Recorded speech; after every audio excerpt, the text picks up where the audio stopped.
I'm Candace Kinzer. I'm Jake Hunter, and welcome to Cougar News Now.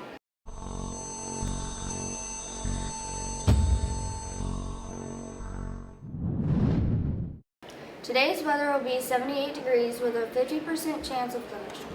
Today is the last day to join FFA. The cost is $25. Please see Miss Peak ASAP. You need to sign up by this Friday for the October ACT. Remember, seniors, you must pass the ACT to be college ready. Homecoming is next week. We will start building the class floats on Monday. It takes a lot of work to build a float, so be sure to sign up with your teacher. September 25th will be senior tux and drape pictures. Underclassmen pictures will be in October. Please see Coach Roach in room 202 if you want a schedule for girls basketball. Please see Ms. Sharp if you are interested in environmental club or academic team. There are 3 scholarship opportunities available for seniors. The first is the first-year college scholarship due by November 11th, the Minutemen scholarship due by October 15th, and the Gildas Club is for any teen that has been impacted by cancer. Boys Soccer is having a pancake fundraiser at Applebee's in Fern Creek on Saturday, September 12th. Next Wednesday and Thursday, Quality Care for Kids will be here at BCHS to provide free hearing and vision exams for students.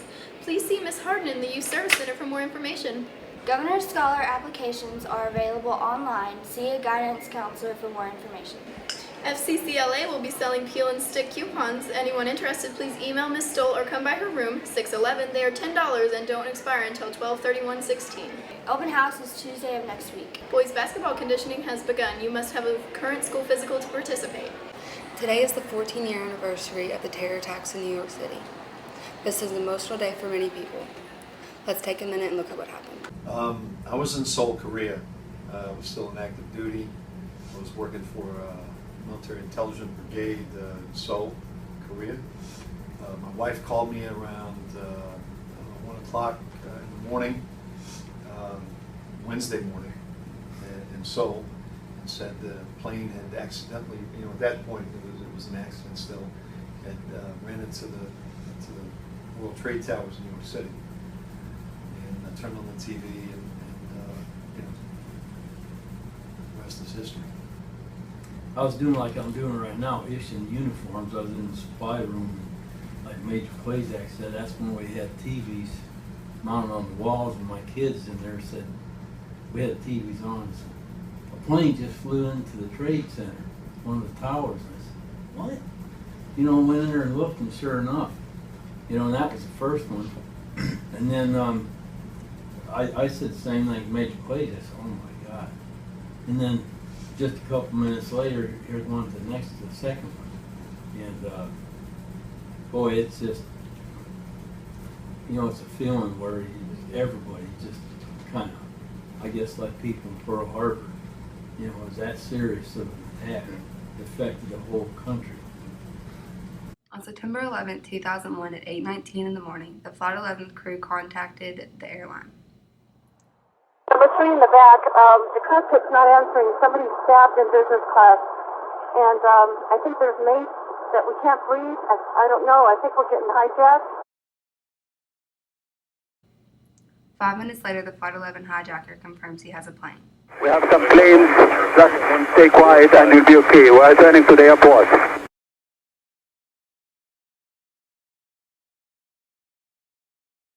At 8:46, the first plane crashes into the World Trade Center and emergency services mobilize.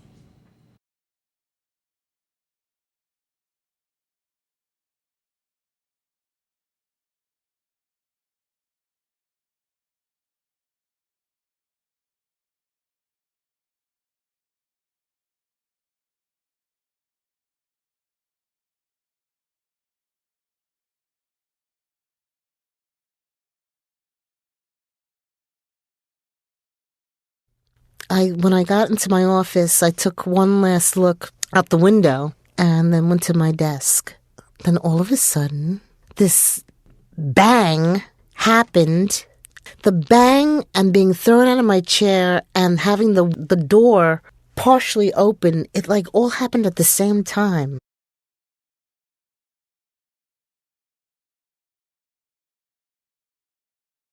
Passengers on board started calling their loved ones. Message 1. Jules, this is Ryan. Listen, on an airplane that's been hijacked. If things don't go well and it's not looking good, I just want you to know I absolutely love you. I want you to do good. So have a good time. Same to my parents and everybody. And I just totally love you, and I'll see you later, Jessica. Bye, babe. Hope I call you. At 9:03, another plane hit.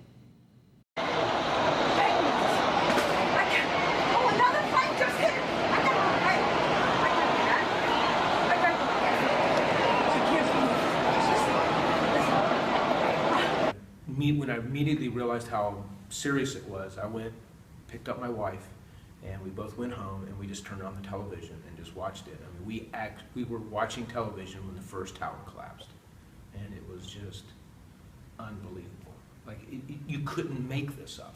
It was just so, no one had ever seen anything like this. On live television, no one had ever seen anything like this. And we were glued to the TV all day.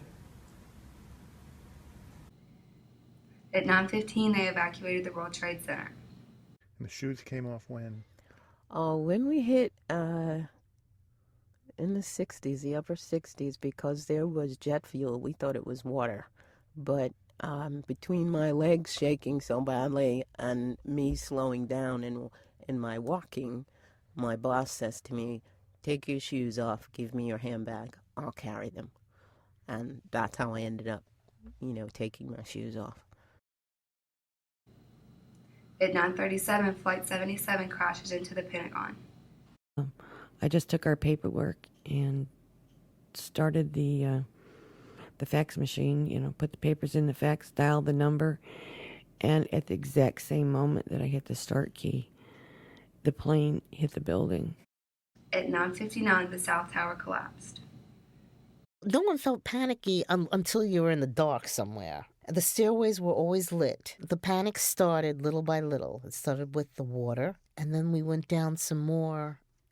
But I remember the worst time was when everybody was really afraid, was when the other building went down.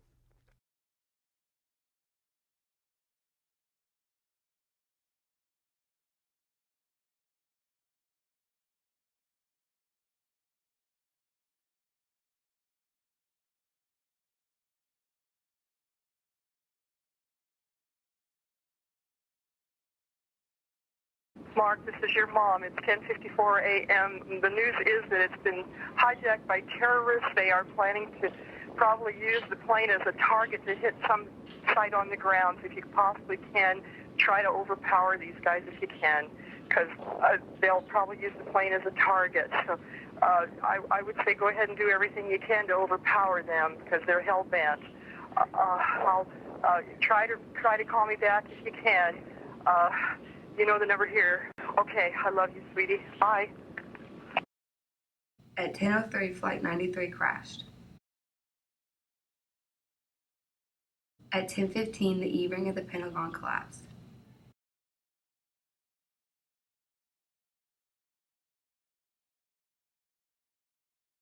At 10:28, the North Tower of the World Trade Center collapsed. Well, it was probably a half hour later that I heard the same rumblings coming down, and that was from the North Tower. I said, "Oh, geez, here we go again."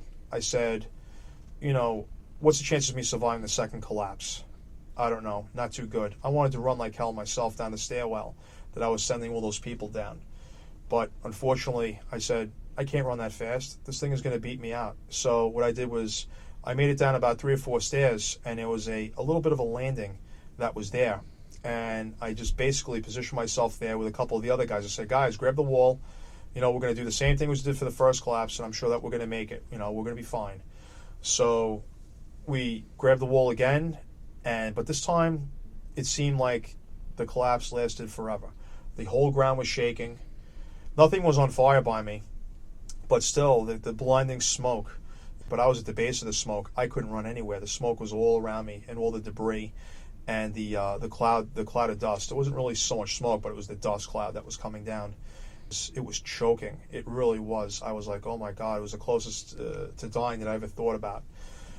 There were the loud noises that kept coming down from all the I-beams that were falling down all around us. And eventually what seemed, which was only a few seconds, it seemed like it was a few hours. It finally ended and the smoke had cleared. It was a little bit better because we weren't buried this time like we were for the first collapse, but still it was an awful ride. The realization that, since Pearl Harbor, this has been the first time we were actually invaded. These terrorists were in our borders. They had made did all sorts of pre-planning to come together, and these terrorists were essentially trained here in the United States. So it made us realize that, the things that we took for granted in the past, the freedoms that we thought we had, people knew, like myself, Sergeant Fakes, anybody who has served their country knew that those freedoms could no longer be taken for granted. And the consequences of them is what we've seen today is all of the checking at airports, the having to remove your shoes when you process in, all of those sort of things. So things that we never did as younger people and we traveled are now part of our, freedom here in the United States, and we have to realize how precious it is and how it can be violated without even our knowing. At 8:30 p.m., President George W. Bush addresses the country. Good evening. Today, our fellow citizens, our way of life, our very freedom came under attack in a series of deliberate and deadly terrorist acts. The victims were in airplanes or in their offices, secretaries, businessmen and women, military and federal workers, moms and dads, friends and neighbors. Thousands of lives were suddenly ended by evil, despicable acts of terror. The pictures of airplanes flying into buildings, fires burning, huge structures collapsing, have filled us with disbelief, terrible sadness, and a quiet, unyielding anger. This is a day when all Americans from every walk of life unite in our resolve for justice and peace. America has stood down enemies before, and we will do so this time. None of us will ever forget this day, yet we go forward to defend freedom and all that is good and just in our world. Thank you. Good night, and God bless America. Thank you for watching. See you tomorrow. Have a great day.